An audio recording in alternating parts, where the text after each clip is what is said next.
Bienvenidos a la nueva temporada del podcast de No Ficción Radio, Esto No Es Normal.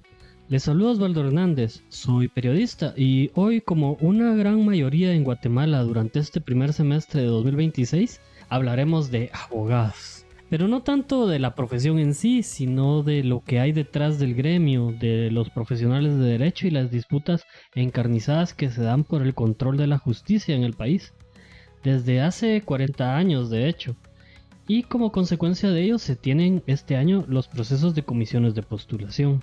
Quizás bostezamos un poco sobre este tema, pero aseguramos que será entretenido. Si se han preguntado cuándo y cómo perdimos el gremio de abogados gracias a diversos grupos de poder, no se vayan, ahora lo intentaremos explicar, con historia, con datos. Y si es difícil entender para qué sirven las comisiones de postulación, quédense, hay mucha luz en este episodio. Conmigo acá en cabina están Carolina Gamazo, periodista, y Bill Barreto, también periodista. ¿Qué tal, Carol? ¿Cómo están, Bill? ¿Qué tal? Hola, ¿qué tal? Pues muy emocionada de hablar de las elecciones de segundo grado, que es un tema muy importante este año en Guatemala. Hola, un saludo para toda la audiencia. Espero que nos puedan acompañar. Yo quería preguntarles, Bill, Carol, ¿cuándo fue la última vez que ustedes tuvieron que recurrir a un abogado? ¿Recientemente o en su vida? Pues la última vez, tal vez hace una semana, con un abogado como una fuente, es algo recurrente para los periodistas. Y digamos, en la vida privada, tal vez hace un par de meses, por algún trámite. Yo, como dice Bill, pues justo para la entrevista que grabamos para este podcast, hablé con un abogado y también para mis trámites de la residencia he tenido que hablar con una abogada en los últimos meses. Y ahorita imagino que los escuchas ahora mismo están pensando cuándo necesitaron a uno, porque todos alguna vez en la vida nos tendremos que topar con algún profesional del derecho y acá exploraremos cómo han funcionado en su universo, el universo de los abogados y por qué nos debería mínimamente importar estos procesos de este año. Ya les adelanto que para no perdernos del todo y en explicar el complejo mundo de los abogados en Guatemala, conversaremos también con un experto que ha pasado años observando las alianzas, la cooptación, el sistema. Carolina entrevistó a Alejandro Rodríguez, un abogado investigador de Impunity Watch, que nos ayudará a descifrar el ajedrez político de las actuales comisiones de postulación. Y también Bill, porque a veces la realidad es tan densa que solo la ficción puede explicarla. Nos trae la reseña del libro del crimen de la magistrada. Es una obra de Francisco Pérez de Antón que retrata con precisión el lado más humano y quizás también oscuro de los abogados. Pero empecemos preguntando con nuestra primera sección de contexto y datos. ¿Por qué los procesos de comisiones de postulación son tan difíciles de entender? ¿Por qué son tan aburridas? ¿Y por qué en todo caso nos debería de interesar? ¿Cómo fueron pensadas? ¿Qué eligen? ¿Quién las diseñó?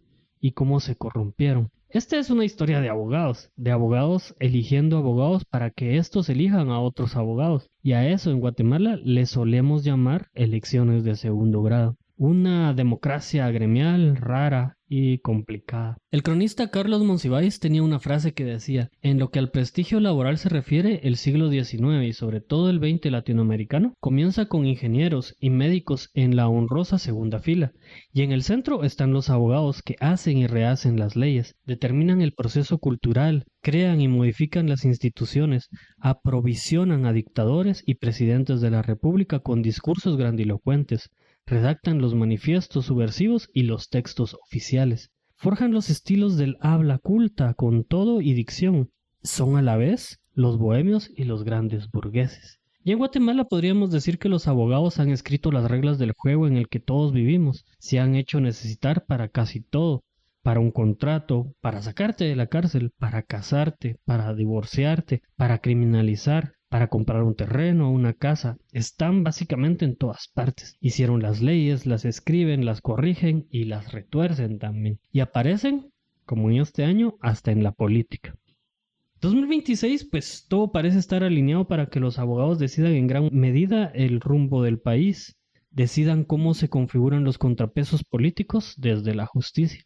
Este año los abogados elegirán al próximo fiscal general. Los abogados elegirán a la próxima Corte de Constitucionalidad. También los abogados escogen a los candidatos para magistrados del Tribunal Supremo Electoral. Estos son las comisiones de postulación, abogados eligiendo abogados. Pero, ¿cómo llegamos hasta acá? Acá podremos decir un acto primero. ¿Los abogados son apolíticos? Bueno, yo pienso que los abogados y abogadas no tienen por qué ser más políticos que el resto de la sociedad. O sea, pienso, por ejemplo, en lo que decías de pues abogados que trabajan en trámites de terrenos y así, pues no necesariamente tienen por qué ser políticos. O los abogados que trabajan en, por ejemplo, cuestiones de divorcio o cuestiones mercantiles, pues realmente pueden trabajar sin que ni siquiera sepan quiénes son los del Tribunal Supremo Electoral. Pero sí pienso que en Guatemala, por la forma en la que está conformado pues todo este sistema de elecciones de segundo grado del que vamos a hablar, pues hay muchos abogados a los que les interesa la política, a los que tenemos muy presentes. Sí, yo creo que en general ninguna persona, independientemente de su profesión, puede apartarse de tener un rol político. O sea, desde lo más básico, en tu comunidad, en tu barrio, con tus vecinos, hay algún tipo de división de tareas y funciones y demás. Y en el caso de los abogados en particular, me parece que por el mismo rol de intermediarios que cumplen en muchas de estas funciones que mencionábamos, siempre aparecen ahí, ¿verdad? Desde la constitución de un partido, desde la gestión de espacios públicos, desde la representación de asociaciones u organizaciones. Entonces está muy intrínseco, digamos, este rol, que no me parece que sea malo o bueno per se, ¿verdad? Simplemente es parte de esas atribuciones. Y es que justamente las comisiones de postulación nacieron bajo una premisa. Se buscaba despolitizar los procesos de elección, porque antes los escogía el Congreso y los políticos. Y esta premisa todavía se repite hoy hasta el cansancio. Era una idea de tratar de confiar en la academia, en los abogados, y hoy se sabe que ocurrió todo lo contrario, porque la política envenenó esta academia en la que se confió. Y hay que comprender en dónde exactamente se politizan y se corrompen los abogados. Y yo estaba investigando y todo apunta que fue con la Constitución de 1985, o sea, hace 40 años, cuando un nuevo poder les fue otorgado a los abogados. El objetivo, pues, era evitar que los políticos eligieran a las personas encargadas de la justicia, y se decidió confiar justamente en los profesionales de derecho, con la creación de comisiones de postulación, creyendo que no estaban politizados. El filtro en ese momento pues era democrático, se buscaba contrapesos y se trató de afinar aún más con las reformas constitucionales de 1993. Aunque algo importante es que se obvió la posibilidad de que los jueces en Guatemala ocuparan su cargo de forma vitalicia, como ocurre en otros países. Esa es la forma normal que se hace en otros lados. Y entonces aquí lo que quedó fue comisiones de postulación, un proceso corporativista sin demasiada participación ciudadana más que la que le permite como vigilante de los procesos. Y en resumen, esto como consecuencia tuvo que cada cierto tiempo se convoca al gremio, hoy más de 40,000 abogados, para seleccionar a otro pequeño grupo de abogados que se encargará de escoger a otro grupo de abogados y decidir si incluirlos o no en un listado también de abogados que es remitido al Congreso o al presidente. Un proceso donde todo queda en familia y que para el que decide trabajar en solitario resulta casi imposible de acceder. Y desde entonces lo político, pero lo político entendido como gestión de influencias y la disputa por acceder a puestos de poder más que como búsqueda del bien común, ha logrado corroer y degenerar las dinámicas gremiales de los abogados. Con el tiempo se ha deslegitimado la academia, la colegiación y se capitalizó la cuota política de los abogados, y todo gracias a la creación de las comisiones de postulación. Aquí podríamos hablar de un acto segundo, que se podría llamar el triángulo gremial, para entender de dónde viene todo esto. Es que el gremio de abogados en Guatemala se puede analizar, hablando con diversas fuentes, que se sostiene sobre tres grandes estructuras. Uno es el Colegio de Abogados y Notarios de Guatemala, el CANGE. Dos son las universidades, una pública y hoy hay casi 20 privadas. Y tres, se sostiene también de un buen número de instituciones de gobierno en las que es necesario un departamento jurídico. Estos tres espacios pues han servido para que los abogados puedan destacar, autopromoverse, crear redes y generar alianzas. Muchas veces La figura de un solo abogado puede articular cientos de personas, como piezas de un enorme engranaje alrededor de un punto de equilibrio. Y así funcionan un poco las comisiones de postulación. Yo quería preguntarles ahora, Bill, Carol, ¿qué figuras o nombres les viene a ustedes a la mente? Si algún abogado que haya sido capaz de mover cientos de abogados a su alrededor, o también cómo creen que lo logran, ¿verdad? Pensando en estas tres estructuras. Pues en un pasado, una de las figuras a las que a menudo nos remetíamos cuando hablábamos de este fenómeno era Roberto López Villatoro, alias el rey del tenis, y su despacho, como uno de esos ejemplos de personas que lograron entender cómo funcionaba el sistema y comenzaron a reunir mucho apoyo gremial. Bueno, yo quien siempre se me viene a la mente en estos procesos es Blanca Stalin, que falleció del año pasado. Yo hice un perfil de ella cuando se tiraba para magistrada de la Corte de Constitucionalidad. Y gracias a su perfil y a hacerle la entrevista como que entendí un poco cómo funcionaban pues este tipo de abogados, como con la capacidad de aglutinar a muchos otros abogados. Ella me decía que desde que estaba en la universidad a ella le encantaba meterse en todas las asociaciones gremiales. Y luego también me hizo entender como que los grupos de abogados en Guatemala no son grupos estancos y que en cada elección se mueven por sus propios intereses. Ella, por ejemplo, me decía, pues yo en otras elecciones estaba de amiga con el rey del tenis. En estas, no. Y lo que vi, y también me decía, pues yo, por ejemplo, me he ido a reunir con todas las bancadas del Congreso. Entonces, lo que vi es como que necesitan esa capacidad de saber relacionarse muy bien y también la capacidad de negociación que ella en ese momento, como trabajaba en el Instituto de la Defensa Público Penal, ella podía negociar con plazas en la defensa pública. Y es que justamente es lo que vamos a ir comprendiendo, cómo funcionan en cada una de sus estructuras todos estos abogados y cómo se han corrompido. Y aquí podríamos hablar de un acto tercero, las batallas por el colegio de abogados. Si vemos en el canje, para que los abogados pudieran participar en las comisiones de postulación, tanto para elegir y ser electos, hay un punto importante porque se obligó la colegiación profesional. Es decir, que todo graduado universitario de Derecho debía inscribirse sí o sí al colegio. Al inicio, cuando se creó el canje, pues su función constituía en tratar de dignificar la profesión, pero con la obligación de 1985, el canje se convirtió en un gran padrón electoral. Básicamente el colegio se convirtió en votos. Y el poder político que se podía instrumentalizar para elegir el destino de varias cortes de justicia mediante las comisiones de postulación tuvo ahí un rol activo de cooptación. Investigando un poco sobre el tema, ya en 1988, el abogado constitucionalista Gabriel Orellana, que de hecho se postuló a candidato a la Corte de Constitucionalidad en la presidencia en este año, él había presentado durante el 8º Congreso Iberoamericano de Colegios y Agrupaciones de Abogados el problema de una politización interna al centro del gremio y que podría producir la concurrencia institucional del colegio en la integración directa o indirecta de los más altos tribunales del país. O sea, se trataba de una premonición, estaba advirtiendo que esto se podía politizar, y en efecto así ocurrió. Y justamente una década después de su advertencia, aparecen nombres como lo que mencionaba Bill, Roberto López Villatoro, quizás uno de los primeros abogados y operadores políticos que logró comprender cómo manipular el sistema desde muy temprano, mediante becas, asociaciones y todo lo que él construyó a su alrededor. Y justamente en esos años donde aparece el rey del tenis, el López Villatoro, también se puede mencionar cómo los abogados y magistrados de la Corte de Constitucionalidad estuvieron detrás de la inscripción de Efraín Ríos Montt como candidato presidencial en el 2003.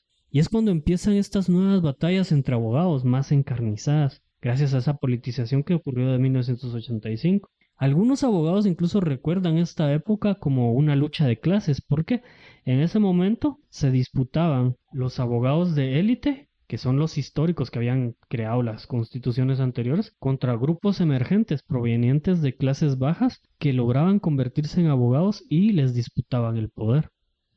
En medio de esta lucha de clases, es decir, esto que les cuento de abogados de élite contra abogados emergentes, a inicios del 2000 el Congreso aprobó una nueva ley de colegiación profesional obligatoria.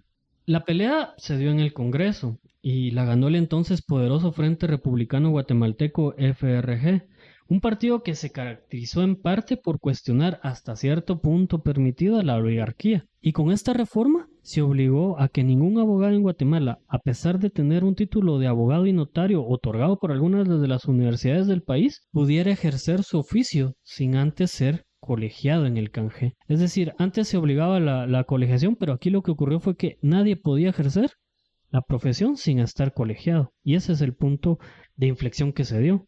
Y el canje adquirió un poder significativo con esta reforma. Desde entonces, el colegio ha decidido quién trabaja y quién no como abogado. En otros países como Estados Unidos, el Estado es el responsable de examinar a los egresados y decidir si es capaz de ejercer o no la profesión. En Guatemala, el canje es el que decide quién puede y quién no puede ser abogado. Desde entonces, pues las pugnas por controlar el colegio, con tanta incidencia política, con tanta implicación en las decisiones dentro de las comisiones de postulación, se han ido acrecentando. Y alrededor de esta dinámica creada por el FRG, que le podríamos echar la culpa, ¿no? Nacieron asociaciones, grupos de abogados, alianzas, operadores que aún hoy más estructurados continúan disputando el control del colegio. El control de lo que decide el canje en realidad, que es lo que les importa. Es decir, comisionados para elegir magistrados del Tribunal Supremo Electoral, elecciones para elegir magistrados de la Corte de Constitucionalidad o integrar la comisión para elegir fiscal general. Carol, Bill, ustedes que han visto este proceso ahorita en este año de 2026, ¿creen que pueden identificar alguna de estas dinámicas de control por el colegio? Claramente, una de las formas en las que esto se expresó fue con la salida de otros grupos asociados al Colegio de Abogados, otras carreras afines al Colegio de Abogados, como las de los criminalistas y politólogos, los cuales por mandato legal fueron excluidos de esta participación en el voto por la Corte de Constitucionalidad, por el delegado a la Corte de Constitucionalidad. Creo que esa es una forma muy clara de ver cómo el gremio o una parte del gremio se movió para intentar conservar el núcleo de esa decisión que es tan importante, puesto de titular y suplente en la Corte de Constitucionalidad. Y ahí vemos operadores que tú ya mencionabas, ¿verdad? A gente que desde la misma Corte, si no estoy mal, participa también en esta decisión el magistrado Molina Barreto, por ejemplo, o la magistrada Dina Ochoa también. ¿Y qué efectos tiene? Pues deja el padrón con un porcentaje menos de participantes, a pesar de lo cual, digamos, la disputa se da muy reñida y finalmente tenemos una elección. Pero vemos que de entrada hay un interés muy importante en controlar este cuerpo colegiado, ¿verdad?, que tiene este papel de designación. Y no solo en ese espacio, pero creo que ese es uno de los ejemplos más claros. Y en cuanto a nombres de abogados o asociaciones que tú mencionabas, pues claro, hay algunas figuras históricas y algunos grupos, como por ejemplo Coalición Gremial, el Grupo ASPA, etcétera, y figuras históricas como el exrector Estuardo Gálvez, que todavía tienen un peso importante y arrastran a cierto número de votos. Y creo que eso ha sido una dinámica que vamos a seguir viendo en este proceso. Yo pienso con lo que decía Bill, de que lo que veo es que en Guatemala siempre parece que hubiera como una lucha entre la luz y la oscuridad, entre el bien y el mal, o como pues entre quienes luchan en contra de la impunidad y el pacto de los corruptos. Y creo que a la vez que en el canje pues han intentado pues justo sacar a todas estas profesiones afines, también ha habido abogadas y abogados que han estado pues intentando evitar que los poderes oscuros se apropien del canje. Y en este caso, Unidad por la Democracia, la planilla 4, pues logró ahora ganar en el Tribunal Supremo Electoral Goyo Saavedra, que a mí me parece un caso muy interesante porque pues él es abogado de familia de abogados, su hermano es el Procurador General de la Nación. Y yo escuché una entrevista en la que él decía que él en algún momento de su vida se dio cuenta que su objetivo en la vida iba a ser pues servir al pueblo y pues ha decidido hacerlo a través de presentarse en el colegio de abogados a participar en estas elecciones de segundo grado. Entonces pues para mí es un ejemplo de que también hay abogados que quieren el bien de Guatemala y que pues quieren seguir estos mismos procesos aunque estén un poco sucios. Sí, justamente la idea es cómo tratar de controlar el colegio, que es como hacia eso va las dinámicas, obligan a los abogados a ello. Y en estas estructuras que necesitan los abogados para funcionar, vemos que el siguiente paso o un antecedente son también las universidades, que han funcionado como canteras de abogados. Porque ¿qué necesita el colegio de abogados para poder ser cooptado? Abogados. Abogados graduados. Y entonces, si las universidades gradúan abogados y abogados, desde las universidades se intenta la cooptación de estos estudiantes antes de ser abogados. Como el poder adquirido del canje es elegir magistrados, validar la profesión o tener representantes en diversas instituciones, los efectos también recayeron en las universidades, en la búsqueda de futuros votos y alianzas, en la búsqueda del control del colegio de abogados. Ciertamente, pues los estudiantes de Derecho de la USAC fueron los primeros en ser seducidos por asociaciones y abogados que necesitan votos para controlar el canje, pero casi al mismo tiempo llegó el boom de las universidades privadas. De 4 crecieron a 7 en 2004, después a 9 en 2009, hasta sumar las casi 20 que hay en la actualidad. La mayoría de las últimas recién creadas poseen una facultad de ciencias jurídicas y sociales, es decir, decanos de derecho que por ley constitucional tienen un lugar para participar en los procesos de comisiones de postulación. Y ya saben, el poder de escoger magistrados, ya sea para Corte Suprema de Justicia, Ministerio Público, Corte de Apelaciones, estas universidades se crean en función de ello, de buscar el control de las comisiones de postulación. Y de hecho, estas universidades ni siquiera cuentan con ningún estudiante graduado, pero ya tienen esta cuota de poder. Algunas funcionan en centros comerciales, como la Universidad Regional, u otras que apenas han sido creadas y ya cuentan con decano de derecho, como la Universidad Americana, creada el año pasado, en 2025. Lo cierto es que este incremento de universidades no ha sido tan natural como podríamos creer. Hubo circunstancias que dieron pie para su existencia o justificación, y es el control de las comisiones de postulación. ¿Ustedes, Carol y Bill, qué opinan de que haya tantas universidades? ¿Cómo ven este fenómeno? Bueno, yo pienso que quizás en algún momento la idea de que las universidades privadas participaran en este proceso de elección, en concreto el Tribunal Supremo Electoral, pudo ser bueno, pero a día de hoy, viendo lo que tú acabas de decir, de que sí se han creado universidades solamente para incidir en este proceso, y viendo también que en el actual proceso, pues las universidades más prestigiosas del país pareciera que se desentendieron y terminaron como delegando a un señor que es un pastor de iglesia como representante de la comisión de postulación del TSE, yo creo que habría que reformar la comisión de postulación del Tribunal Supremo Electoral y eliminar directamente la participación de las universidades privadas. Sí, yo creo que se ha pervertido la intención de ampliar este proceso a otros sectores, en este caso a la academia. Y me parece que es algo bastante estructural. Porque si de alguna manera se partía de un proceso de desconfianza, o sea, no concentremos todas las decisiones únicamente en el ámbito político, por ejemplo, el Congreso, y se lleva esta decisión a una fase previa en la conformación de los 20 postulados, en el caso del TSE, para aspirar a ser magistrados y magistradas del tribunal, pues creo que no ha funcionado.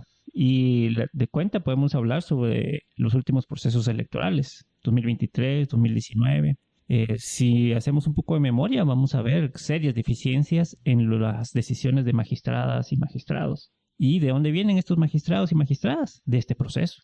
Entonces ahí podemos ver una relación directa con algo que nos afecta, porque no se están cumpliendo los criterios ni de fiscalización de los partidos, ni de depuración de los mismos, y por lo tanto están afectando la representación de los votos a través de las urnas. Entonces creo que ahí vemos un efecto directo sobre las personas, sobre nuestras decisiones. Básicamente las comisiones de postulación no solo configuraron el control del canje, sino también las facultades de derecho. El canje como votos y las facultades de derecho pues pasaron a ser una especie de cantera de abogados para ser cooptados por distintas asociaciones gremiales.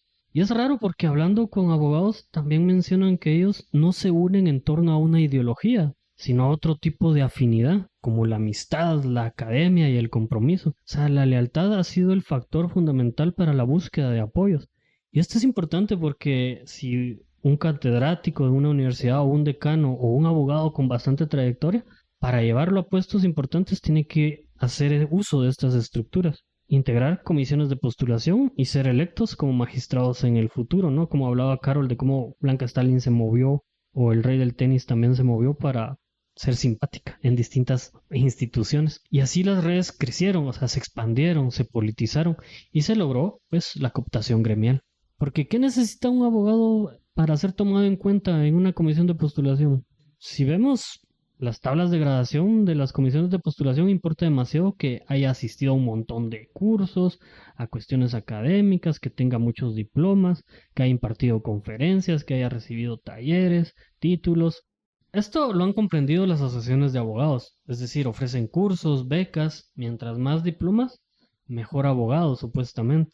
Lo académico es fundamental para los abogados, crea la ilusión de ser importante. Cada grupo en cada universidad lucha por controlar los cargos de coordinar lo académico. ¿Por qué? Porque nadie se gradúa sin antes pasar por este filtro, ya sea con la tesis o con los exámenes privados. Y eso repercute en votos, mayor cantidad de graduados, pero en esencia votos. Votos para cooptar el canje. Ya han habido decanos, como Abidán Ortiz, que así han controlado su poder. Acto número 5.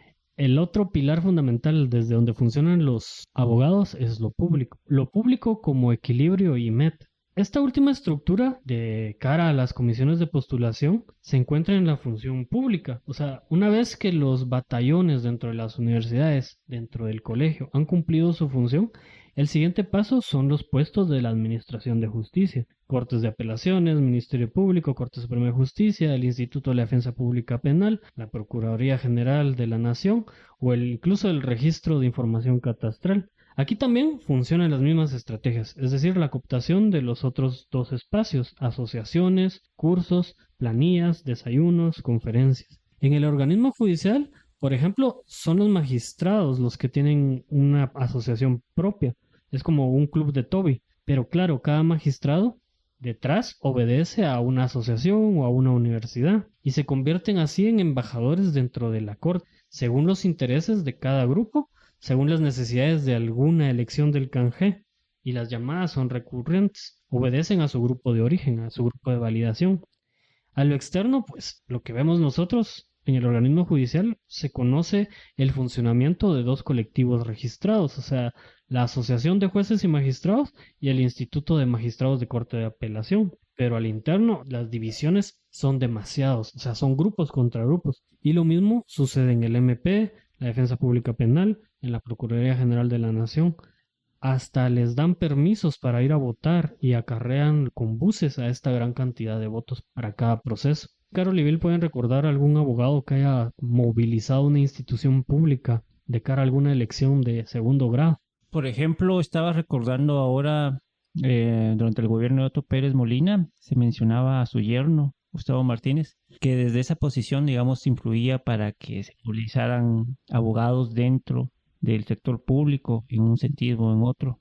Ese me parece un ejemplo interesante ahora que lo mencionas. Pero también desde otros espacios, por ejemplo, rectores como Estuardo Gálvez en su momento tenían una gran influencia. Recuerdo que incluso algunos fiscales años después me decían, sí, fue mi profesor en la universidad y nosotros le teníamos respeto, y después verlo involucrado en algunos de estos procesos, como los de comisiones paralelas, fue bastante chocante, ¿verdad? Porque teníamos un verdadero respeto por su prestigio intelectual, pero no dejaba de, este fiscal me lo decía, de reconocer de que él también era parte de ese sistema, de que de esa forma y desde esa posición lograba agrupar a gente y conseguir esos votos que al final eran clave.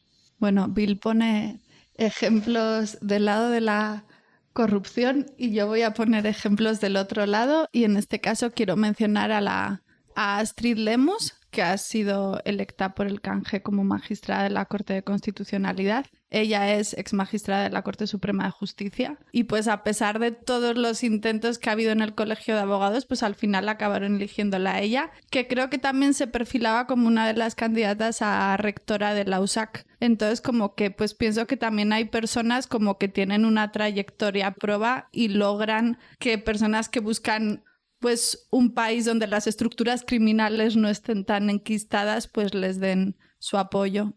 Podríamos decir de este análisis de el canje, las universidades, las instituciones públicas, hoy el gremio es como una olla de presión llena de maíz inflado, porque hay cientos de abogados que se gradúan cada año y el padrón crece. La necesidad de control es mayor.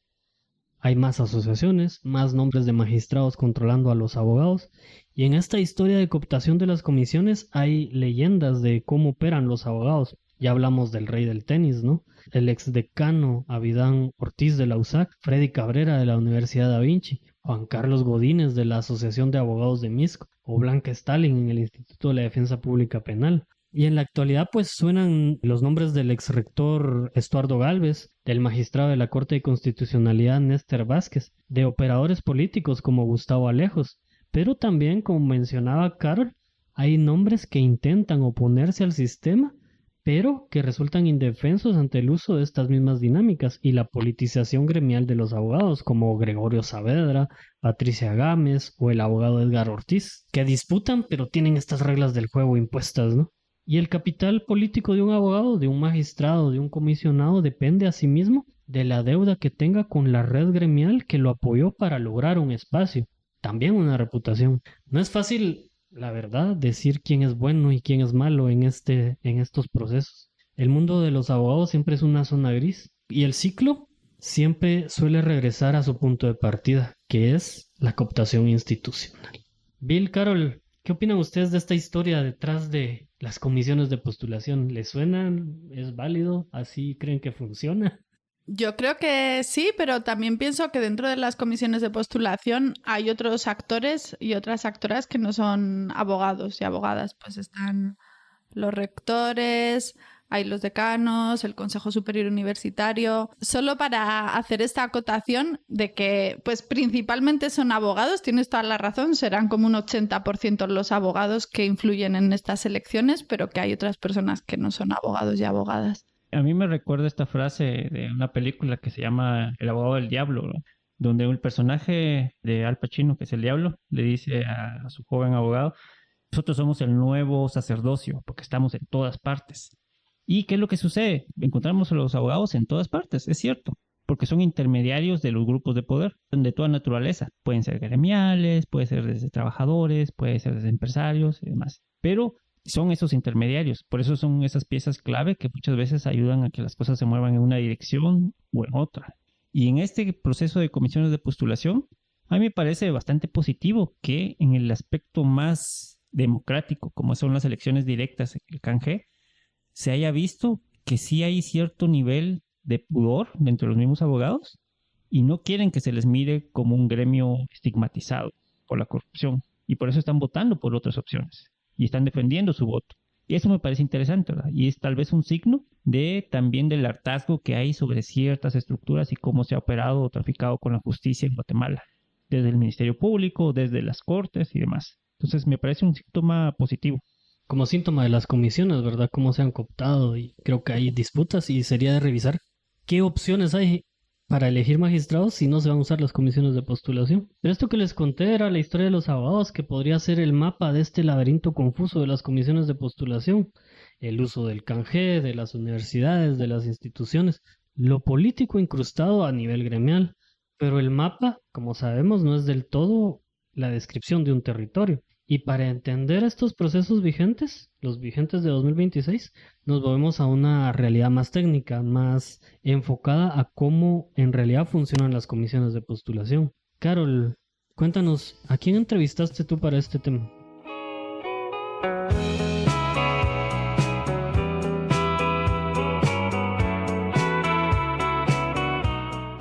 Bueno, yo para profundizar en este tema, que para ser sincera no es el tema que más me encante, entrevisté a Alejandro Rodríguez, abogado e investigador de Impunity Watch, quien lleva ya muchos años siguiendo el tema y siguiendo varios de los procesos de elección de comisiones de postulación. Y he de decir que después de hablar con él, como que me hizo entender un poquito mejor las comisiones de postulación y hizo que el tema ahora me guste más y me interese más. Me contó muchas cosas, pero primero me explicó en modo para dummies, que creo que nos puede servir a muchas de las personas que estamos ahora escuchando esto, cómo funciona cada uno de los 3 procesos de elección más importantes para este año. El del Tribunal Supremo Electoral, el de la Corte de Constitucionalidad y el del Ministerio Público. En el Tribunal Supremo Electoral hay un proceso de elección de 2 niveles. Por una parte, hay una comisión de postulación Esta comisión de postulación está integrada por 5 personas, que son las que van a proponer al Congreso de la República un listado de 20 candidatos. Y el Congreso de la República va a elegir a los magistrados al Tribunal Supremo Electoral. Luego pasó a explicarme el proceso de la Corte de Constitucionalidad. El proceso tiene 5 electores. El presidente de la República, el cual escoge directamente a un magistrado titular y suplente. Luego tenemos al Congreso de la República, el cual también debe hacer una convocatoria pública para escoger también a un magistrado titular y suplente. Tenemos la Corte Suprema de Justicia, la cual está integrada por 13 magistrados. Ellos también tienen que hacer una convocatoria pública y deben de hacer un proceso donde reciban expedientes y publiciten quiénes van a ser los candidatos. Tenemos también el Consejo Superior Universitario de la Universidad de San Carlos. Este cuerpo electoral está compuesto por 42 miembros. Actualmente se está discutiendo mucho que es un cuerpo ilegítimo en este momento. Y finalmente tenemos al Colegio de Abogados, que hace una elección directa a través de la Asamblea General. Y por último, me habló del proceso del Ministerio Público. En el caso del Ministerio Público, el proceso también es un proceso de 2 fases. Hay una comisión de postulación que es la encargada de elaborar un listado de 6 personas que luego va a ser sometido al presidente para que el presidente escoja una de estas personas. La comisión de postulación al Ministerio Público está compuesta por 14 personas. Son 10 decanos de universidades privadas, el decano de la Universidad de San Carlos también participa en otras comisiones, el presidente del Colegio de Abogados, el presidente del Tribunal de Honor del Colegio de Abogados y el presidente de la Corte Suprema de Justicia. Y pasé a la pregunta que nos lleva a este podcast. ¿Por qué son tan difíciles de entender las comisiones de postulación? Bueno, creo que el problema es que no se ha podido transmitir de una manera clara y simple, digamos, los procesos de elección. Y en segundo lugar, lamentablemente las personas ven bastante alejado de su cotidianidad estas decisiones y entonces piensan que no les afectan en su vida diaria. Pero la verdad es que todo lo que hace las 3 instituciones, el Tribunal Supremo, la Corte de Constitucionalidad y el Fiscal General, repercute en nuestra calidad de vida, en la protección de nuestros derechos humanos. Ciertos grupos, especialmente las élites que están vinculadas con el crimen organizado y con estructuras que han expoliado el Estado tradicionalmente, no quieren que la población participe en estos procesos. Entonces, para las élites negativas del país, digamos, lo que se sigue llamado las redes económico-políticas ilícitas, que son redes que vinculan a empresarios, a políticos y miembros del crimen organizado en la explotación de la corrupción en el Estado y que se benefician de la impunidad, es importante que no se conozcan estos procesos para evitar que haya una fiscalización de parte de la ciudadanía. Ahora os quiero preguntar a vosotros dos, a ti Osvaldo y a ti Bill, ¿por qué vosotros creéis que son tan difíciles de entender estas elecciones de segundo término? Yo creo, para empezar, que las sentimos muy lejanas.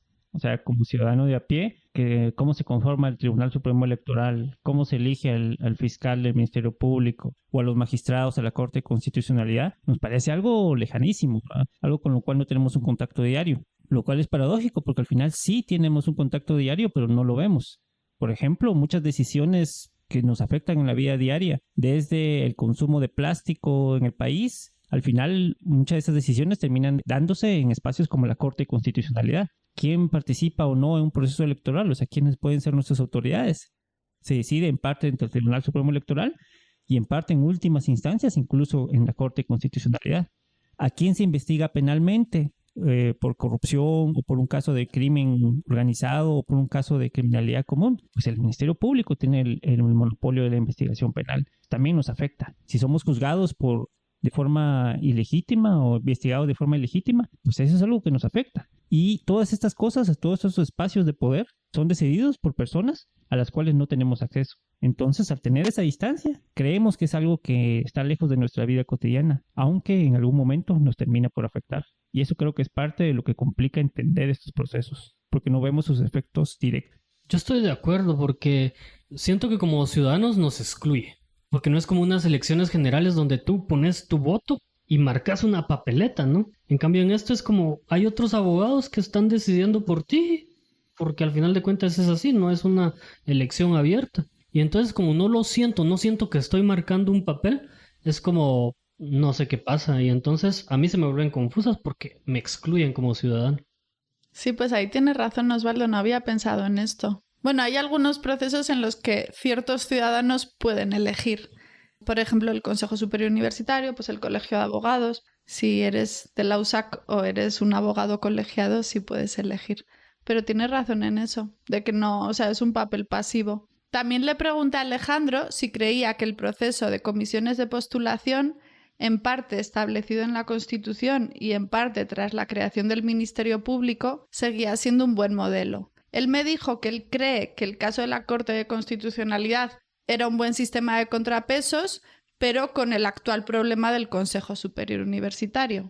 Digamos, el Consejo Superior Universitario de la Universidad de San Carlos definitivamente fue considerado por los constituyentes como un órgano elector porque representa a la academia y representa a una entidad como la Universidad de San Carlos que siempre ha velado por los intereses populares, ¿verdad? Pero lamentablemente se ha cooptado por parte de estructuras criminales mafiosas y entonces se ha pervertido bastante, digamos, el proceso, pero sobre todo, ahora que está esta estructura, se ha impedido que hayan elecciones para la renovación de los cargos. Entonces, ahí hay un problema de legitimidad. Y os quiero preguntar a vosotros dos, porque los dos sois egresados de la USAC, si vosotros pensáis que el Consejo Superior Universitario, a lo que vuestra memoria os recuerde de incluso cuando estabais en la universidad, es un buen organismo para integrar las comisiones de postulación.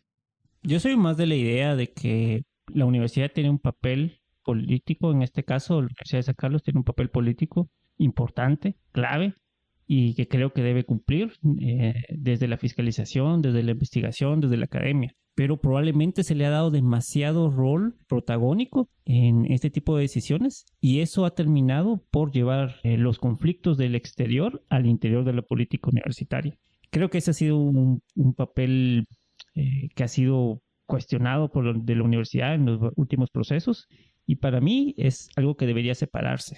Dejando, digamos, el rol de la academia para la investigación, para el análisis, para la formación, incluso para cuestionar a las autoridades locales y nacionales a través de la investigación y del pensamiento, pero separarlo de este rol de decisión, porque de alguna manera lo que ha hecho es que sea tan codiciada que se inviertan recursos, que se invierta tráfico de influencias en mantener ese control de la universidad, y eso la ha pervertido. Pues yo sí recuerdo mis años de estudiante. Yo estudié en ingeniería y me acuerdo cuando Murphy Pais pasaba por los salones para darte 5 puntos y votabas por su planilla para ser decano de ingeniería. Wow. En efecto, muchos de mis compañeros votaban porque era para ganar el curso de vacaciones con él. Y así funciona, es decir, la cooptación viene desde ahí. Pero lo que no te explican es qué decide la universidad. Y ese es el problema de los estudiantes universitarios, porque quien sí entiende qué es lo que decide la universidad, su iniciativa de ley, su facultad para escoger corte de constitucionalidad, su presupuesto del 5% constitucional, si no se entiende eso, como estudiante no te importa y vos querés tus 5 puntos. Pero los que sí le importan cooptar a este sistema, que son las mafias corruptas, que lo entienden, funcionan desde adentro en la universidad y así es como está cooptado.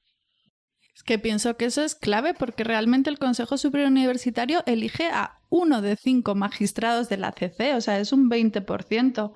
Y es muy fuerte que los estudiantes, pues como dices tú, de repente ni siquiera sepan como que el Consejo Superior tiene ese poder. Y lo que me dijo Alejandro es que si bien él cree que el sistema de elección de la CC por los contrapesos sí está bien, él sí piensa que tanto el proceso de comisiones del Tribunal Supremo Electoral como el del Ministerio Público sí deberían ser evaluados. Ahora, en los otros dos, en el del Tribunal Supremo Electoral y en el del fiscal, pues las comisiones de postulación tienen, digamos, componentes que pueden ser preocupantes, ¿verdad? Por ejemplo, se han creado universidades con el único propósito de participar en las comisiones de postulación, tener un asiento y poder controlar las decisiones. Y también me habló de la estructura de Walter Mazariegos, el actual rector de la USAC, que controla la USAC, controla el Consejo Superior Universitario y que hace que se hayan pervertido los integrantes de la postuladora del Tribunal Supremo Electoral. Y me habló también de la politización en general de las universidades privadas. Y, por ejemplo, ahora que tenemos a una mafia dentro de la Universidad de San Carlos, pues ellos ya tienen 2 asientos asegurados, que hace que sus decisiones puedan ser fácilmente adoptadas y no por intereses de meritocracia, de escoger al mejor candidato, sino por intereses eminentemente políticos. Entonces, lamentablemente, se ha producido una politización de la academia para tener asientos en estos procesos, lo que ha tenido un doble mal efecto. Por un lado, se ha bajado la calidad de la universidad, de la educación universitaria, se ha politizado completamente la academia y entonces los procesos se han vinculado mucho a estas redes clientelares que han aparecido, tanto en el Colegio de Abogados como en las universidades, para tener el control, digamos, de las cortes. Ahí sí que ningún sistema es perfecto, ¿verdad? Entonces se necesita una reforma bastante profunda de los procesos. Le pregunté también por el papel de las universidades privadas en la elección de un integrante de la postuladora del Tribunal Supremo Electoral, donde eligieron a puerta cerrada y por un pastor evangélico.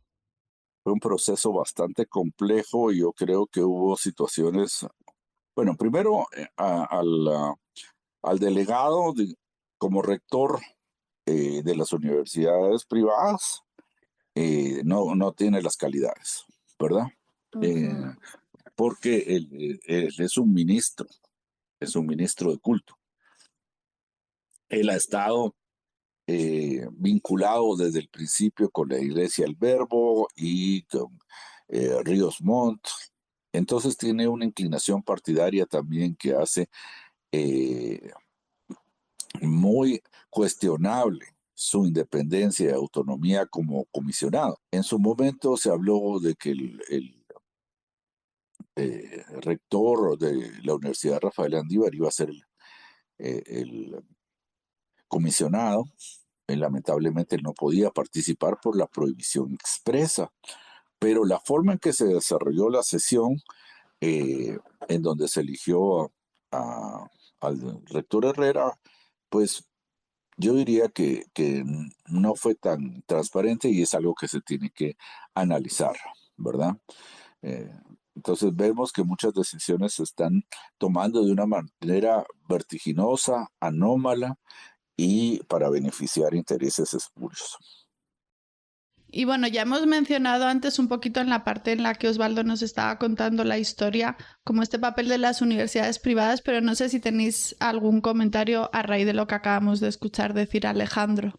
Justamente esa participación de las universidades privadas ya fue cuestionado por la Embajada de Estados Unidos en un comentario un poco escueto, casi un Twitter, ¿verdad? Pero que señala que se abrió la puerta al narcotráfico y responsabiliza a las universidades privadas. Sin embargo, la embajada no dice qué implicaciones o quiénes son estos narcotraficantes a los que se incluyó. Solo da la pauta para cuestionar ese proceso de comisiones de postulación. Y es que vemos una lista de 20 personas sobre las cuales el Congreso decidirá quiénes serán los próximos magistrados del Tribunal Supremo Electoral.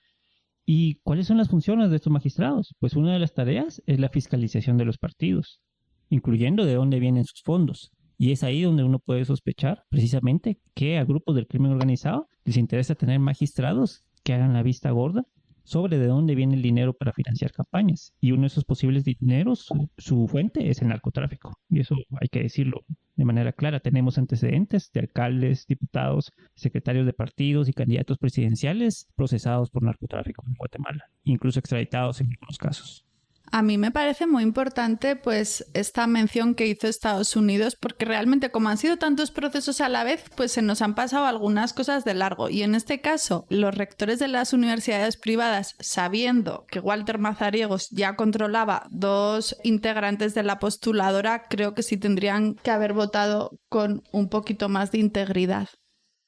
Pero además de los riesgos de la participación de la academia, en el caso de la elección del Tribunal Supremo Electoral, hablamos también del papel del Colegio de Abogados, que también participa en la elección de la Corte de Constitucionalidad y del MP, el país de los abogados, como dice Osvaldo. Y él me habló de todo el dinero que circula en los procesos de elección gremial, que hasta la fecha no ha sido controlado. Pero en estos 2 procesos que estamos hablando, donde participan comisiones de postulación, sí vemos ese peligro de que las redes criminales han infiltrado la academia y el colegio de abogados para obtener sus posiciones.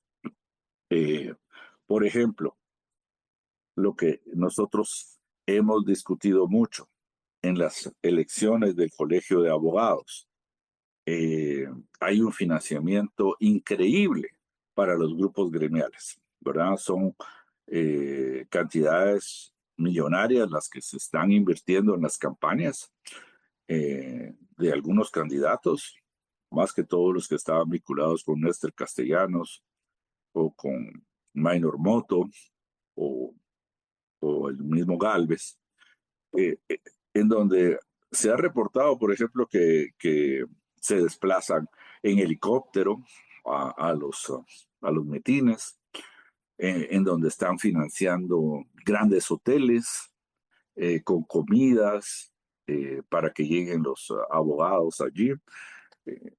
Entonces, debería de haber también una regulación por parte del tribunal, ¿verdad? Debería de haber una regulación sobre el financiamiento electoral de estos grupos, porque ahí es donde ha entrado mucho la corrupción, las redes criminales en el financiamiento de estos grupos que después controlan las cortes, controlan las decisiones de los tribunales y se benefician de la impunidad. Quise saber, además del riesgo de la academia y del riesgo del dinero, cuáles son los puntos más peligrosos para la corrupción de estos procesos. Bueno, digamos que hay una situación que podríamos decir que entrelaza los 3 procesos, que es el tráfico de influencias y el yo me eliges, tú me elijo. Y por supuesto están los apoyos políticos que se pueden dar. Por ejemplo, Néstor Vázquez no quedó en las elecciones del Colegio de Abogados,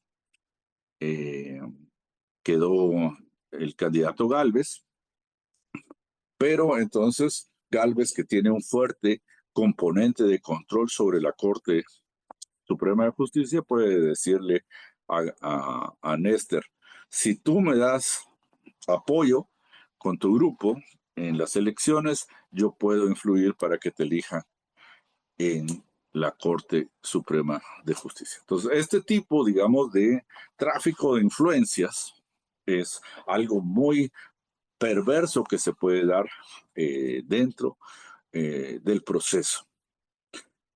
También, digamos, la secuencia en que se dan los procesos son peligrosas, porque primero se va a elegir a Corte de Constitucionalidad. La Corte de Constitucionalidad se instala el 14 de abril, ¿ya? Y la elección a fiscal general, pues se va a desarrollar entre abril y mayo, la parte más decisiva del proceso. Entonces, quienes estén en la Corte de Constitucionalidad pueden influir de manera decisiva, como ocurrió en el 2022, cuando la Corte de Constitucionalidad le ordenó a los comisionados que tenían que votar por Consuelo Porras e incluirla en la lista. Entonces, situaciones de control de la Corte de Constitucionalidad podrían influir en la decisión del fiscal general de una manera negativa si las redes criminales logran tener el control de la Corte de Constitucionalidad. Así que los tres procesos están entrelazados porque pueden haber tráfico de influencias entre los distintos electores para beneficiarse indebidamente. Y justamente con respecto a esto del tráfico de influencias, se habla siempre de los famosos operadores, que son los que van moviendo todos los hilos, conectando a los unos con los otros. Entonces, específicamente le pregunté quiénes son los operadores más importantes en este proceso. Los principales operadores que estamos viendo son cuatro. Uno es Walter Mazariegos, ¿ya? Walter Mazariegos está participando directamente en dos procesos. Es el presidente de la Comisión de Postulación a Tribunal Supremo Electoral, ¿verdad? Y al mismo tiempo preside el Consejo Superior Universitario, ¿verdad? Entonces, pues las afinidades y las alianzas de Walter Mazariegos están claramente establecidas, ¿verdad? Lo vinculan mucho con la fiscal general actual, también lo vinculan con otros grupos de poder, especialmente las mafias que derivan del presidente Yamatei, ¿verdad? Que de paso apoyó muchísimo para que él llegara. A continuación me habló de otro de los operadores clave, Néstor Vázquez Pimentel. Quisiera añadir al respecto de él lo que mencionó Fopa en una entrevista de que un familiar de él trabaja en el Ministerio de Gobernación, es decir, que Néstor Vázquez puede tener una influencia que va más allá solamente de los abogados. Luego tenemos a Néstor Vázquez Pimentel. Él ha venido posicionándose como un operador judicial muy fuerte desde hace varios años. Por eso, en el 2014, él logró ser magistrado de Corte Suprema de Justicia. Se prolongó indebidamente su cargo hasta el 2021 y de ahí pasó a la Corte de Constitucionalidad. Y él, pues, maneja grupos de abogados en el interior del país. La investigación que realizó la FESI en el año 2014 y también en el año 2019 demostró cómo había participado en negociaciones, digamos, clandestinas para garantizar su elección y también se le presentó procesos de antejuicio. Lamentablemente, pues ellos mismos se tapan con la misma chamarra y entonces esos procesos de antejuicio no prosperaron, pero está bastante documentado todo el tráfico de influencias y cómo este grupo tiene todavía un poder muy, muy importante. Y entonces, en el año 2024 obtuvieron bastantes magistraturas de sala, pero sobre todo de Corte Suprema de Justicia. Entonces, a través de los magistrados que ellos tienen en Corte Suprema de Justicia, pues obviamente pueden también influir en los procesos de designación. Y pasó a hablarme de Estuardo Gálvez, exrector de la Universidad de San Carlos, cuyo recorrido creo que es clave para entender el gran poder que se confiere actualmente en el Estado a la USAC y cómo muchos de los rectores han aprovechado ese poder para ir trazando hilos y operando a nivel más general en los procesos de justicia. Luego está Gálvez. Gálvez pues ya es una persona que está muy extendida su participación en estos grupos gremiales, logró una gran cantidad de salas de apelaciones y también de magistrados en Corte Suprema de Justicia. Entonces, esas son cuotas de poder que le dan muchos procesos de negociación, una fuerza muy grande de negociación para obtener su cargo. Y pues se ve su fuerza política en el hecho de que obtuvo el segundo lugar en las elecciones de abogados. Creo que él es uno de los que más se beneficiaría de que no participen los profesionales de ciencias afines, porque su fuerza radica precisamente en el control sobre las salas de apelaciones y ciertos grupos gremiales del interior.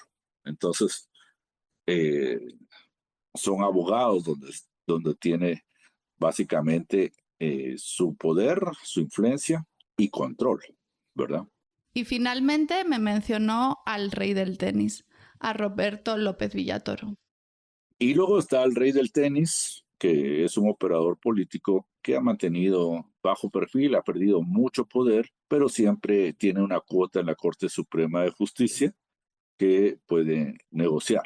Y la propia fiscal general también es una operadora, ha creado a través del Ministerio Público los grupos que están postulándose, un grupo específico del Ministerio Público, e hizo alianza con Gálvez, porque ahora se está lanzando como candidato a magistrado suplente Melvin Portillo, que es o ha sido secretario de Política Criminal de Consuelo Porras en el Ministerio Público. Así que ahí se ve esa alianza que se da entre Consuelo y Gálvez, y de la que se puede beneficiar también el señor Néstor Vázquez. Y quise seguir indagando en los operadores.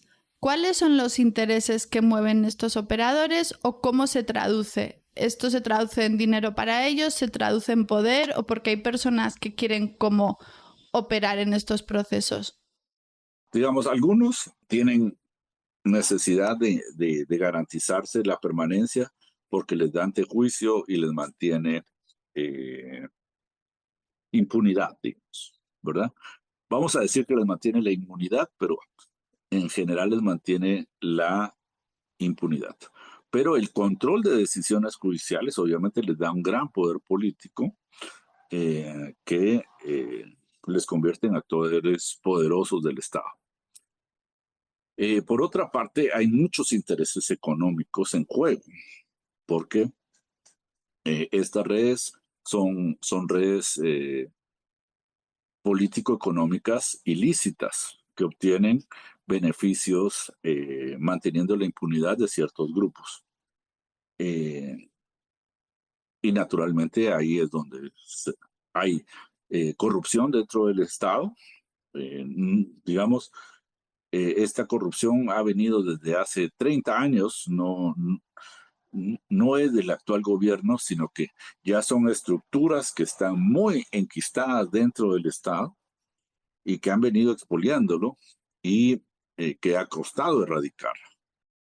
Y me explicó algo que creo que es clave de entender, cómo todo se entremezcla y su poder llega incluso a las obras de infraestructura del Estado, y cómo también estos operadores acaban teniendo poder en todo el país.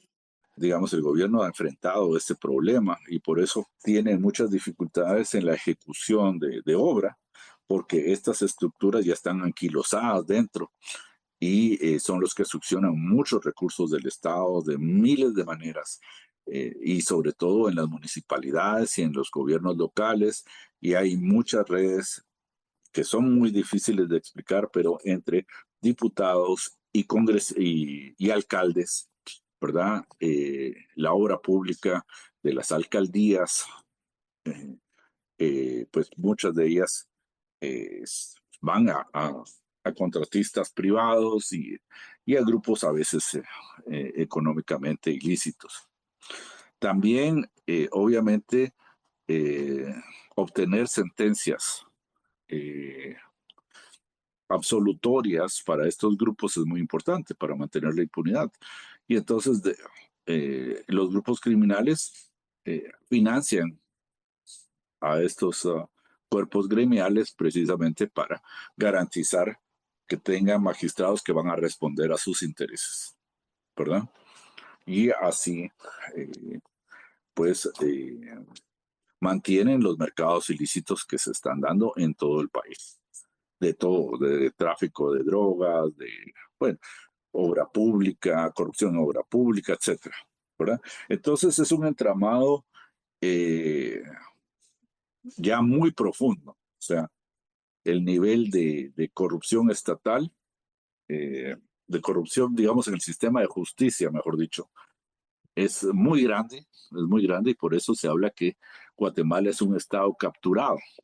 Bueno, y también me mencionó al respecto de los operadores, del tráfico de influencias, de todo este tejido que acaba incrustado en todo el Estado, cómo, a pesar de que la CICIG sí logró adentrarse en el trabajo del Ministerio Público, no pudo con el sistema de justicia. La CICIG hizo un gran trabajo en el Ministerio Público, ahí se hizo una gran depuración, pero en el sistema judicial no pudo ingresar. O sea, hay muchos problemas en el sistema judicial porque los jueces tienen antejuicio, no se pueden investigar, porque hay dificultades, digamos, de cómo operan, pero sí, ya había iniciado procesos específicos. Entonces, cuando sucedió el caso La Línea, afloraron muchas de las formas en que estaban operando estas mafias judiciales. Pero como la CICIG fue expulsada, pues ya no se pudieron continuar esas investigaciones. Lo mismo el caso de Comisiones Paralelas 1, ¿verdad? Donde se analiza toda la elección de Corte Suprema de Justicia del año 2014 y de salas de apelaciones, en donde el rey del tenis estuvo detenido durante mucho tiempo, Gálvez también estuvo detenido, ¿verdad? Todos obtuvieron su libertad, ¿verdad? Pero obviamente ya cuando Consuelo Porras estuvo en, en el poder, digamos como fiscal. Y el caso de Comisiones Paralelas 2, que es también más de lo mismo, de cómo se eligen las cortes y el tráfico de influencias, solo que aquí aparece otro actor muy importante que es Gustavo Alejos, ¿verdad? Pero son estructuras ya muy arraigadas en el sistema y que deben de eh, ser estudiadas e investigadas penalmente. Eso sería una de las tareas que va a tener un nuevo fiscal y es la razón por la cual para estos grupos mantener el control del Ministerio Público resulta esencial. Y le pregunté también por el papel del sector privado en estas elecciones. ¿Interfieren? ¿Se benefician? ¿Cómo? Sí, de alguna manera los grandes empresarios también tratan de participar en los procesos y de hecho la reforma del 2000, la reforma del 94 fue precisamente para favorecer más al sector privado a través de sus universidades y de esa manera tener un mayor control del sistema de justicia. Lo que no, no previeron fue que se iban a generar más universidades y que iban a establecerse nuevos mecanismos de participación en el interior, ¿verdad? Y entonces eso ha hecho que el sector privado ya no pueda controlar la justicia como lo hacía antes, digamos por lo menos hasta antes del 2001, cuando ya apareció el rey del tenis y entonces ya hubo una disputa más abierta sobre el control de las cortes. El problema, digamos, es que no ha sido un control democrático para garantizar, digamos, intereses legítimos, sino más bien es un control para ver quién se beneficia de ese control, ¿verdad? Económicamente. Y me contó que la Corte de Constitucionalidad ha estado controlada históricamente por el sector privado. Entonces, creo que es una parte importante la revisión del sistema de designación de jueces para que se limite la participación de intereses indebidos en las elecciones. En la Corte de Constitucionalidad es muy importante decirlo, digamos, generalmente ha sido controlado por el sector privado y esto se ha visto traducido en las resoluciones que tienen que ver mucho con temas tributarios. en donde siempre se han declarado inconstitucionales ciertas reformas legales, o las empresas han ganado a la SAT eh, pues sus reclamaciones en la Corte de Constitucionalidad. Eso que menciona Alejandro es importante porque creo que la Corte de Constitucionalidad históricamente ha estado implicado en los intereses del sector privado desde que se fundó, desde que empezó. La Corte era integrada por abogados de la élite y eran representantes del CACIF o de las empresas privadas. Y justamente esa disputa de poder es la que se empezó a cuestionar desde los años 2000 y los grupos emergentes, que son más proclives a la corrupción, han disputado ese poder. Y entonces ya vemos como esa mezcla entre élite, crimen organizado y corrupción de los nuevos abogados emergentes. Y creo que al final la Corte de Constitucionalidad, como órgano que debe interpretar y hacer valer la Constitución, muchas veces lo que ha servido es para mantener un status quo del sistema. Y lo mencionaba Alejandro, temas tributarios, temas de participación política, etcétera, terminan finalmente resolviéndose en la Corte de Constitucionalidad. Entonces han sido como ese freno, ese mecanismo de control interno del sistema. Y claro, si vemos la designación de uno de sus integrantes, vemos representantes que han salido precisamente del sector privado, abogados corporativos, por ejemplo, que han tenido ahí un papel clave en la Corte de Constitucionalidad. Y me habló de otro aspecto que también es muy importante para mejorar la Corte de Constitucionalidad, del que no hemos hablado tanto hoy, pues porque son millones de cosas y no podemos hablar de todas, pero son los periodos en los que los magistrados ocupan sus cargos. O sea, por ejemplo, para que la audiencia lo tenga en cuenta, en Estados Unidos son cargos vitalicios. Guatemala es uno de los periodos más cortos de América Latina, son 5 años.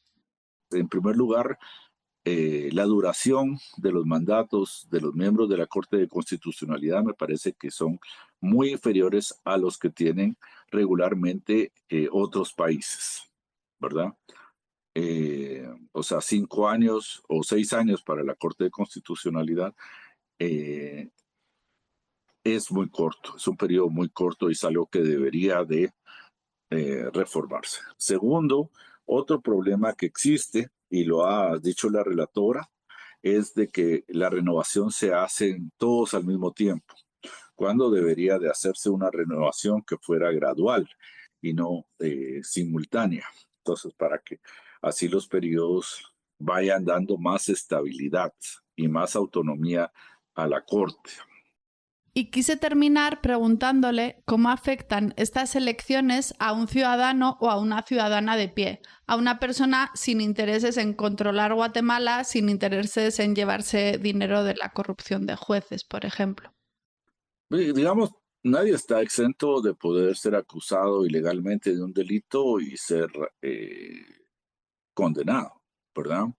O ser víctima de un delito, ¿verdad? Entonces, una persona, por ejemplo, que es asesinada. El caso de Melissa Palacios creo que podría ser como un ejemplo, ¿no?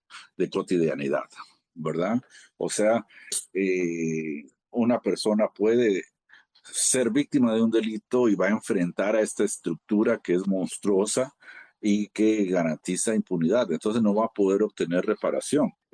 Si yo soy una víctima de un camionetazo, por ejemplo, me quedé con un brazo, una pierna discapacitado, pues si voy a un proceso judicial, difícilmente lo voy a ganar porque el sistema está pensado para que el que tiene más dinero paga y de esa manera evita sus responsabilidades. Me mencionó también todos los procesos de criminalización.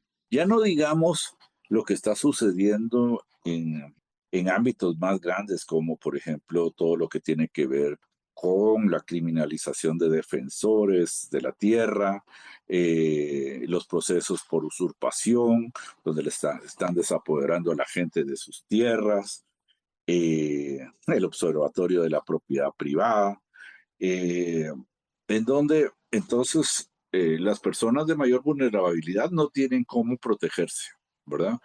No tienen cómo garantizar sus derechos, porque frente a un sistema cooptado, las personas ya no tienen derechos. El sistema de justicia está en función de garantizar los derechos humanos de todos de manera imparcial, objetiva y no discriminatoria.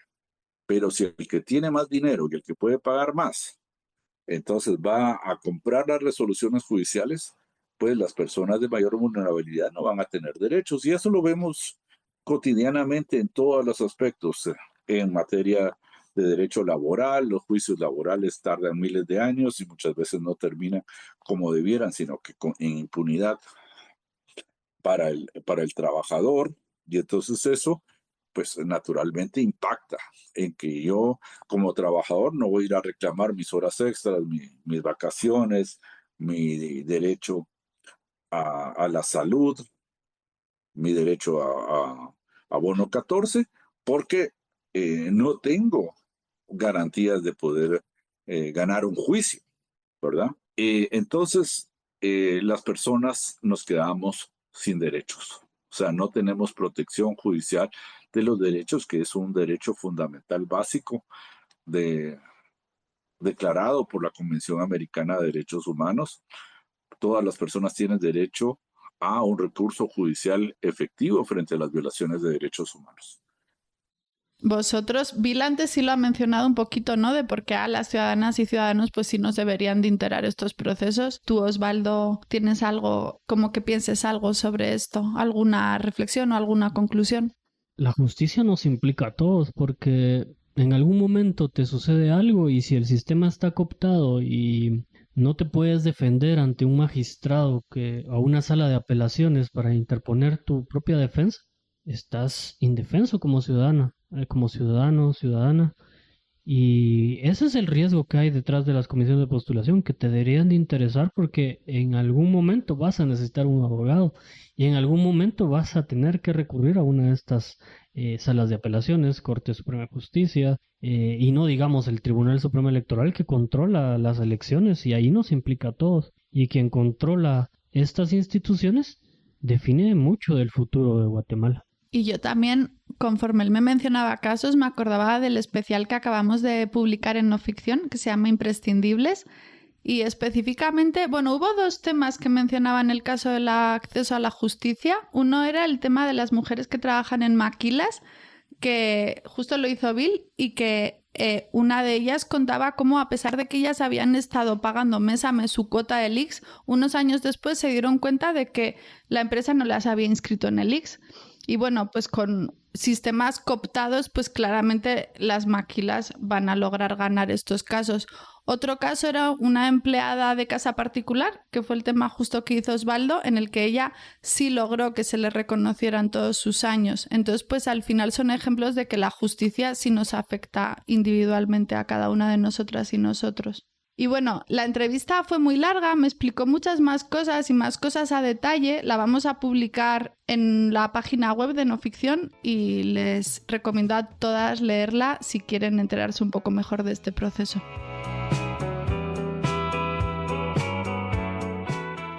Pues muchas gracias, Carol, porque escuchando a Rodríguez queda claro que el derecho en Guatemala no es solo un conjunto de leyes, sino un campo de batalla de ambiciones humanas. A veces los datos técnicos de las comisiones de postulación nos abruman y nos hacen olvidar que detrás de cada plaza en las cortes hay una historia de ambición, miedo y tragedia de hecho.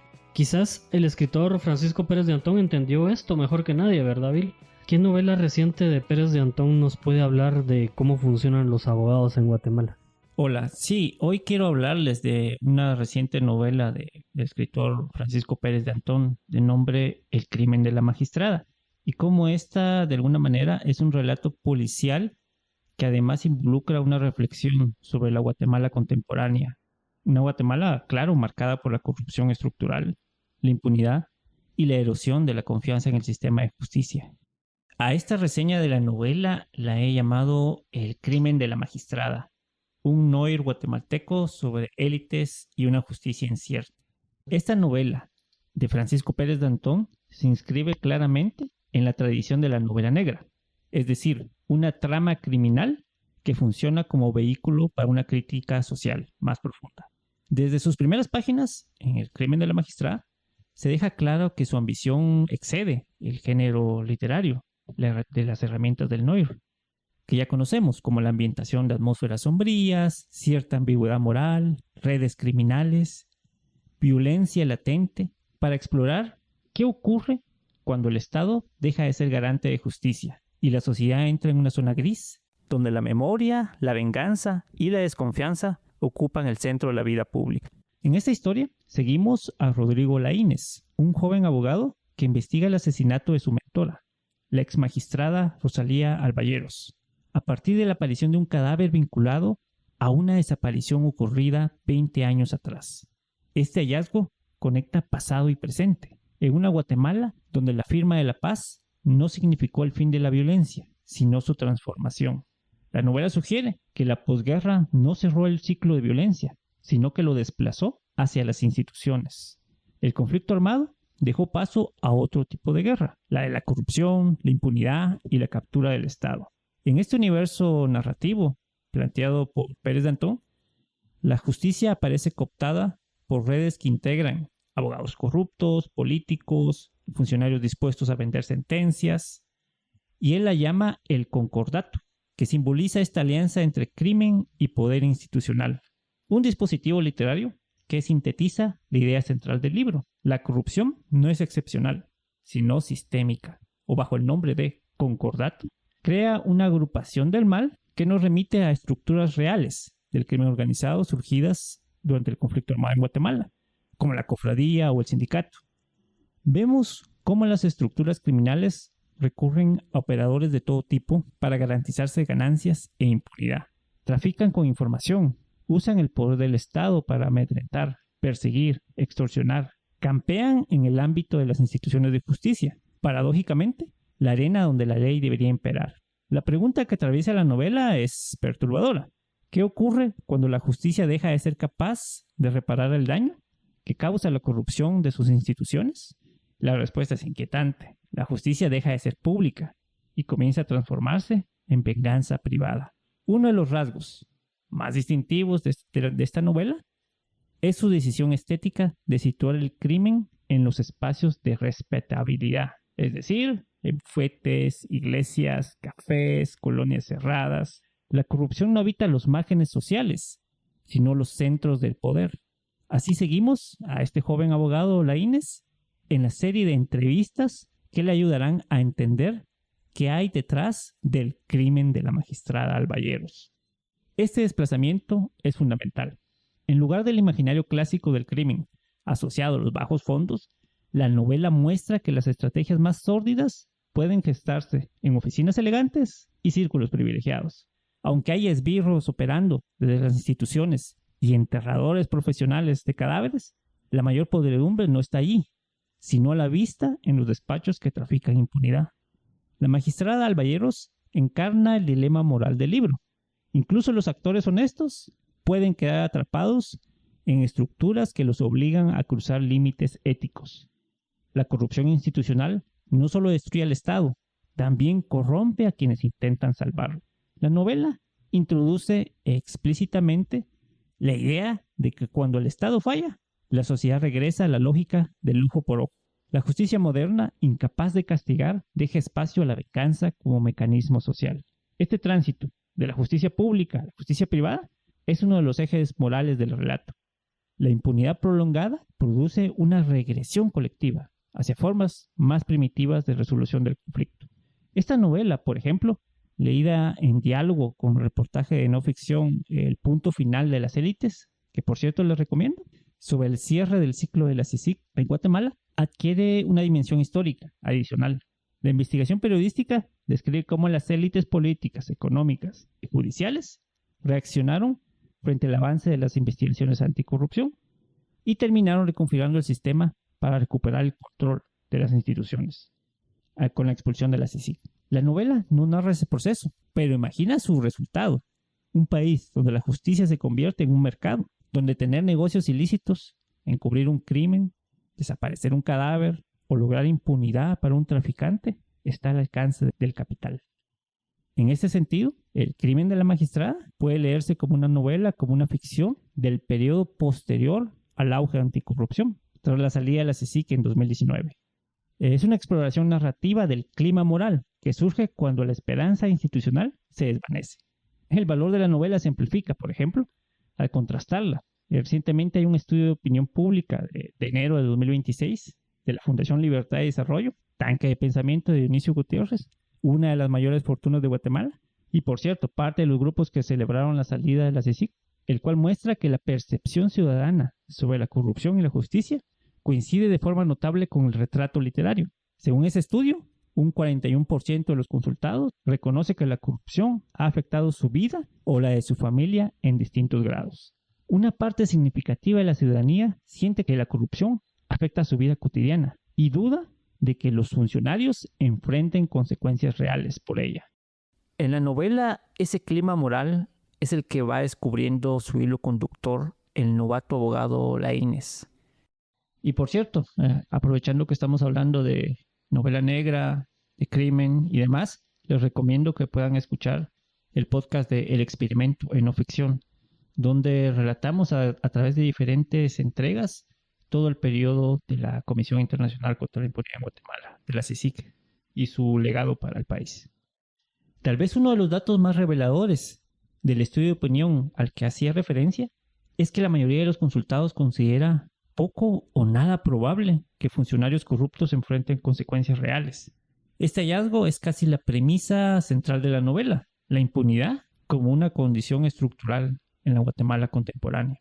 La coincidencia entre ficción, periodismo y opinión pública revela la función cultural del noir, es decir, de la novela negra, transformar percepciones sociales en narrativa. La novela no describe hechos reales, pero captura el clima moral del país. La trayectoria del autor ayuda a comprender la perspectiva de la obra. Francisco Pérez Dantón es un ingeniero, economista, empresario, periodista fundador de la revista Crónica y Premio Nacional de Literatura.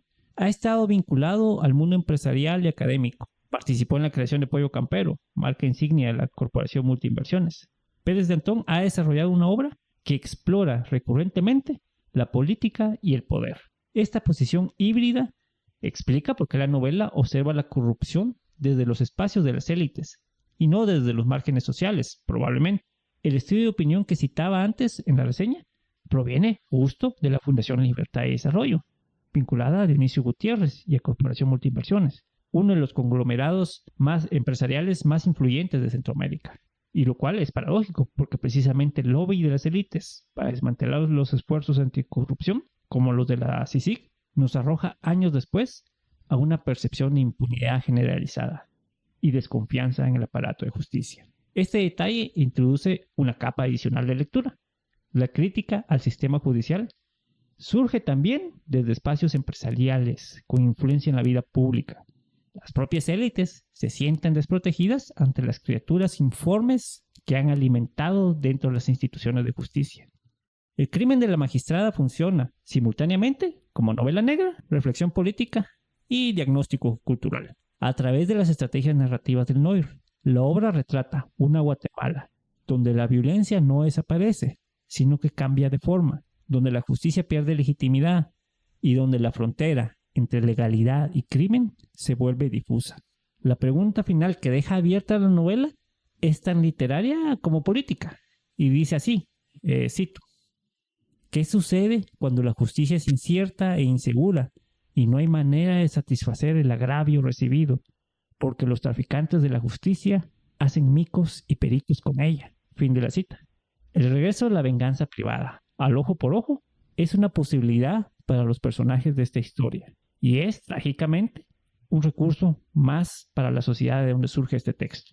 La sospecha y el miedo, incrustados en la posguerra de Guatemala, confluyen en la trama de esta obra. Dice también, una vez firmada la paz, lo que siguió fue un largo invierno de violencia y corrupción. Recuerda la novela haciendo referencia a la tragedia de Ricardo III de Shakespeare y su famoso verso inicial: ahora es el invierno de nuestro descontento, para referirse a ese periodo de agitación tras una guerra civil. Y es que la Guatemala noir que nos plantea esta novela es un país dolorosamente vigente. Impunidad para los crímenes del pasado en la guerra. Impunidad para los crímenes de la corrupción que sangran al país. Castigo para los que creen en buscar la justicia. A nivel formal, no deja de llamarme la atención la elección del joven abogado como hilo para conducir la historia. La trama avanza, manteniendo la incógnita sobre la naturaleza del crimen de la magistrada. Si es ella quien ha sufrido la afrenta, o si la ha cometido, o ambas cosas. Y el joven abogado, Laínez, lo que intenta es entender o construir un relato que le permite echar luz sobre los hechos. Pero no implica que el personaje crea que reconstruir las acciones traerá en verdad justicia. Y esto es paradójico, porque de alguna forma el mismo arco de este personaje, idealista y un poco cándido, es llegar a la madurez de aceptar que como abogado penalista lo que le queda es, y cito, crear un relato que apela al corazón tanto como a la lógica. O sea, entender lo que pasó, aunque no pueda obtener justicia con ese conocimiento. Por último, esta novela me dejó pensando en mi experiencia personal con abogados de todo tipo a lo largo de los años. Desde juristas que creen que la razón y las palabras pueden realmente ordenar la vida, hasta figuras que prefieren camionetas blindadas y un par de guardaespaldas robustos como garantía para circular por las calles. Uno de estos abogados que confían en el poder del blindaje y argumentar con maletines de efectivo a la mano, me dijo, en el mismo café del Hotel 5 Estrellas, donde años atrás su defendido cobraba millones en una trama internacional de corrupción, me dijo, la venganza no es buena. Como dijo Schopenhauer, no hay por qué bailar sobre la sangre de los enemigos. Su apuesta era que el furor anticorrupción que se vivía en ese momento en el país pasaría. Y que su defendido, que en ese momento enfrentaba la posibilidad de pasar décadas en una prisión del tío Sam, podría regresar. El subtexto de su frase era que su cliente no olvidaría a quienes lo habían expuesto. Recuerdo haberle dicho que no recordaba esa frase de Schopenhauer, pero sí una de sus citas más conocidas. La vida es corta y la verdad llega lejos y vive mucho. Digamos la verdad. Pues la verdad que interesante esta novela, Bill. Me han dado muchas ganas de leerla. Gracias por rescatar pues literatura guatemalteca, que también siento que para toda la audiencia pues es una muy buena recomendación.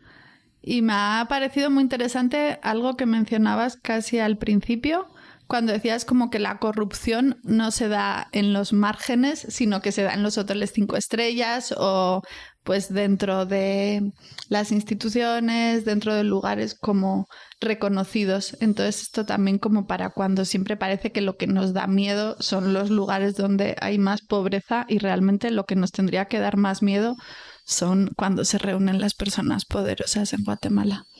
Yo escuchando a Bill con su reseña, creo que retrata o se conoce muy bien cómo funciona la justicia en Guatemala. No hay que olvidar que Presas de Antón también fue periodista, ¿no? Y está al tanto de esto. Y yo lo que siento es como que los escritores se llegan a hartar de la realidad, que necesitan ficcionarlo para entenderlo también. Y esto es justamente, retrata básicamente lo que hemos estado hablando, ¿no? La cooptación del sistema de justicia. Pero acá hay algo interesante, que se analiza el mecanismo de venganza y la utilización e instrumentalización de la justicia para vengarse de los enemigos, como ha ocurrido desde la salida de la CICIG. Y eso me parece como interesante, la cuestión de analizar la venganza como sistema judicial. Sí, creo que de alguna manera esta novela viene a inscribirse en el clima que ha generado estos últimos años. Un clima general de impunidad, un clima general donde desconfiamos del aparato de justicia, desde los acusadores, en el caso del Ministerio Público, hasta las Cortes, en sus resoluciones, y que nos viene a mostrar un poco esos entresijos que muchos sabemos, de los cuales conocemos, pero que a menudo no se quiere hablar directamente, que es la forma en la que se compra la justicia y cómo se vuelve muchas veces una mercancía para atacar o para conseguir tus objetivos. Entonces me parece que eso es interesante y creo que revela mucho de la forma en la que opera este sistema.